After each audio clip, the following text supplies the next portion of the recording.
এইটোতো স্পষ্ট সূচাইছে যে বিজেপি আৰু ইউ পি পি এলৰ ব্যৰ্থতা হৈছে।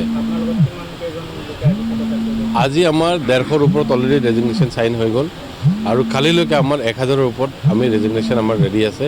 আমি চহী কৰি কালি 1000 ৰেজিগনেশ্যন দি নমিনেশ্যন দিব যাম। অহাৰ পিছত আকৌ মানুহখিনি আহি থাকিব, কণ্টিনিউ এই কামটো চলি থাকিব। গতিকে মোটামুটি 4-5 হাজাৰ ইউ পি পি এলৰ কৰ্মী যিখিনি আমাৰ লগত কাম কৰিছিলে সেই কৰ্মীখিনি ওলাই আহিব।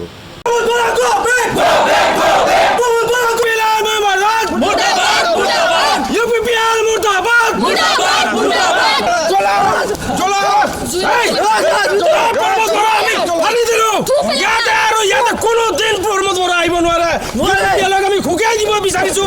ইয়াতে ইউ পি পি এলে আমাৰ লগত ষড়যন্ত্ৰ কৰিছে না, ইয়াতে আমাক সাংগঠনিক দিশত আমাক ষড়যন্ত্ৰ কৰিছে।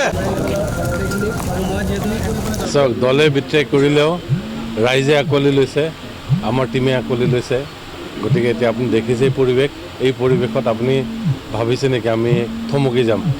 এই পৰিৱেশে এইটো স্পষ্ট কৰিছে যে আমি আগুৱাই যাম আৰু আমি ইণ্ডিপেণ্ডেণ্ট হ'লেও আমাৰ জিকাৰ পৰিৱেশ আছে বুলি আজিৰ এই পৰিৱেশে আপোনাক স্পষ্ট কৰি দিছে। চাওক, এতিয়া সমৰ্থকখিনি ইম'চনেল হৈ আছে। দলীয় টিকেট পাব বুলি যোৱাকালিলৈকে কনফাৰ্মেশ্যন আছিলে আমাৰ তাত। তো আজি যদি ছাডেনলি বেলেগৰ নাম ওলায় মানুহখিনি অলপ ইম'চনেল হ'বই। কিন্তু আমাৰ এতিয়া যি হ'ল পাষ্টক চাই পেলাইতো নহ'ব। এতিয়া আমি ফিউচাৰ প্লেন কৰি আছোঁ, আমি কি কৰিম। কালি আমি নমিনেশ্যন দিব যাম আৰু তাৰপিছত ষ্টেপ বাই ষ্টেপ আমাৰ প্লেনিংখিনি কৰা হৈছে। আমাৰ গোটেই টীম আজি আহিছে, আমাৰ কোৰ কমিটি এতিয়া বনোৱা হৈছে, আমাৰ গোটেই প্লেনখিনি বনোৱা হৈছে। গতিকে এতিয়া খালি আগবাঢ়ি যাব লাগে। পিছফালে আগতে ইউ পি পি এলে কি হ'ল, ইউ পি পি এলত কেনেকৈ কি হ'ল, এইবিলাক ভাবি পেলাই এতিয়া সময় নষ্ট কৰি লাভ নাই। কিয়নো দিন বহুত কম, 22 তাৰিখে ইলেকশ্যন। এই 22 তাৰিখৰ ইলেকশ্যনৰ কথা ভাবি পেলাই আমি এতিয়া আগুৱাই গৈ আছোঁ। এইটো চাওক, আমাৰ হিচাপততো দেখিছোঁ এইটো চিটটো বিজেপিক জিকাবৰ কাৰণে এইটো চিটটো এৰি দিয়া হৈছে ইউ পি পি এলৰ পৰা। গতিকে এতিয়া কম্প্ৰমাইজ হোৱাৰ বাবে, নহ'লে আৰু ৰামকৰণৰ বাহিৰেও আদিবাসী যদি দিব লাগে, আদিবাসী নেতা আমাৰ তাত বহুত কেইজন আছে। আদিবাসী নেতা ইউ পি পি এলত পুৰণা আদিবাসী নেতা বহুত আছে। ৰিমিছ লিণ্ডা আছে, আমাৰ সনাতন কৰ্মকাৰ আছে, সুন্দৰ টিগ্গা আছে, বহুত আছে, ভাল ভাল লিডাৰ আছে।